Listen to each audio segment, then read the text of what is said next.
नमस्कार, मैं हूं रजत अवस्थी और आप देख रहे हैं इम्पैक्ट भारत टीवी। आज एक बड़ी खबर का विश्लेषण हम करेंगे। आज फिर से 85 विमानों में बम की धमकी मिली। एयर इंडिया, विस्तारा, इंडिगो की 20-20, आकाशा की 25 फ्लाइट। अब तक 600 करोड़ का नुकसान इन सब धमकियों की वजह से हुआ है, क्योंकि फ्लाइट कैंसिल हुई है और उन पर उड़ानों पर असर पड़ा है इन सब चीज़ों से। तो इसी पूरी घटना का आज विश्लेषण करके आपको बताएंगे कि कौन किसका हाथ, इसके पीछे क्या वजह है, क्या व्यवस्थाएं हमारी सरकार इस समस्या से निपटने के लिए कर रही है। विमानों को बम से उड़ाने की धमकी देने का सिलसिला जारी है। गुरुवार को एक बार फिर 85 फ्लाइट्स को धमकी मिली। इनमें एयर इंडिया की 20, इंडिगो की 20, विस्तारा की 20 और आकाशा की 25 फ्लाइट शामिल हैं। पिछले 11 दिनों में 255 से ज्यादा विमानों में बम की धमकियां मिल चुकी हैं। इससे एविएशन सेक्टर को 600 करोड़ से ज्यादा का नुकसान भी हो चुका है।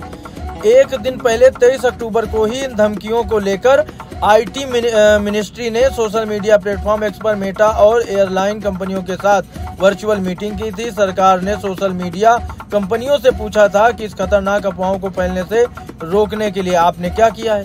ये जो हालात हैं उनसे जाहिर होता है कि आप जुल्म को बढ़ावा दे रहे हैं। धमकियों को लेकर केंद्र सरकार के 4 एक्शन अब तक दिखे हैं। एयर मार्शल की संख्या दोगुनी की गई, जिसमें केंद्र सरकार ने 16 अक्टूबर को फ्लाइट्स में एयर मार्शलों की संख्या दोगुनी करने का फैसला किया। इसी दिन गृह मंत्रालय ने फर्जी धमकियों को लेकर एविएशन मिनिस्ट्री से रिपोर्ट भी मांगी। CISF, NIA और IB को भी रिपोर्ट देने को कहा गया है। दूसरा, एयरलाइंस के CEOs के साथ बैठक की गई। Bureau of civil aviation security यानी कि BCAS ने 19 अक्टूबर को सभी एयरलाइंस के CEOs के साथ बैठक की।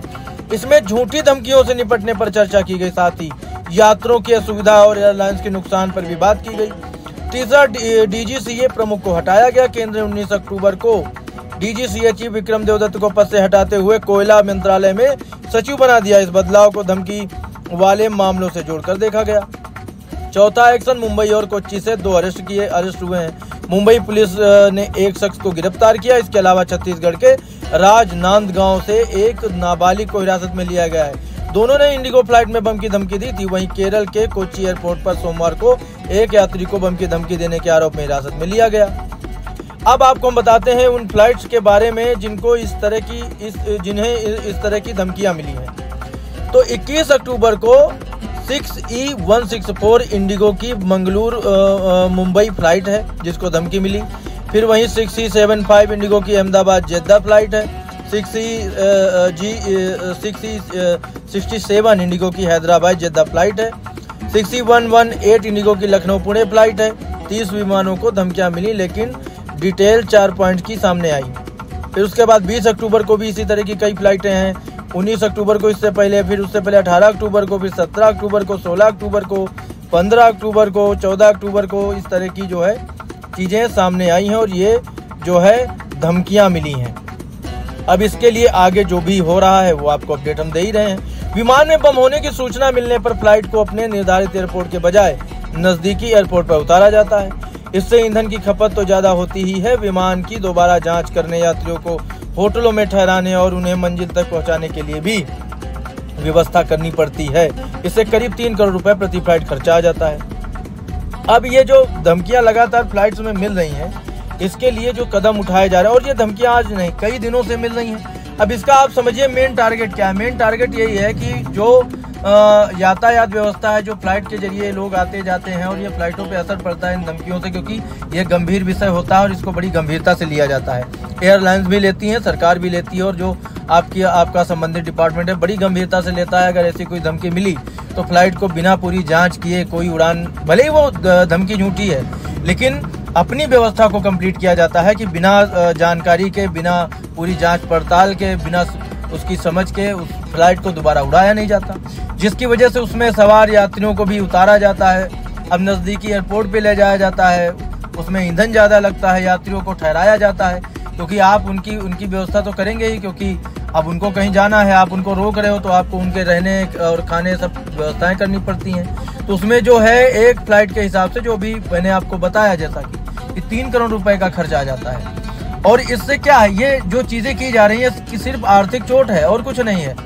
अब इसके लिए कुछ चीज़ें और सावधानियां, दूसरी चीज़ कुछ एक्शन ऐसे कठोर होने चाहिए जिससे ये फर्जी जो धमकियां दी जाती हैं। अब देखो, एक नाबालिग पकड़ा गया फर्जी धमकी दे रहा था, एक यात्री पकड़ा गया जो फर्जी धमकी दे रहा था। तो ये नाबालिग, अब इनका पूरा समझ में आया कि ये क्या इनका प्रोसेस चल रहा है, उस नाबालिग के पीछे किन लोगों का हाथ है, कैसे ये धमकी देने का काम हो रहा है, कैसे क्या हो रहा है, ये सब जांच करने के बाद जब सामने आएगा उसके बाद ही ये सारी चीज़ें रुक सकती हैं। और दूसरी चीज़, थोड़ा सा एक्स्ट्रा सिक्योरिटी, एक्स्ट्रा सुविधा जो कि बढ़ा रही है सरकार, भी बढ़ा रही है, एयरलाइंस भी अपने हिसाब से कर ही रही हैं। तो इस समय सबसे बड़ी चीज़ है, आप भी अपनी आप जब यात्रा करते हो तो आप भी अपना पूरा ध्यान रखें, समझ बूझ करके निकलें, आए जाए। और दूसरी चीज़ है कि जब इस तरह की कोई घटना आपके सामने आती, कई बार देखा गया है कि जो पैसेंजर्स हैं वो परेशान हो जाते हैं, वो असहज हो जाते हैं, और उसकी वजह से कार्रवाई करने में जो सुरक्षा एजेंसियां हैं, जो फ्लाइट संबंधित जो उनके अपना एयरलाइंस है, उनको प्रॉब्लम होती है। कुछ लोग अड़ जाते हैं, वो सुनने को तैयार नहीं होते। तो आप सभी इस तरह की स्थिति में कोऑपरेट कीजिए, क्योंकि आपका जीवन सुरक्षित, आप जहां जाना चाहते हो आप वहां सुरक्षित पहुंचे। ये एयरलाइंस की जिम्मेदारी होती है, सरकार की जिम्मेदारी है, सुरक्षा एजेंसियों की जिम्मेदारी है।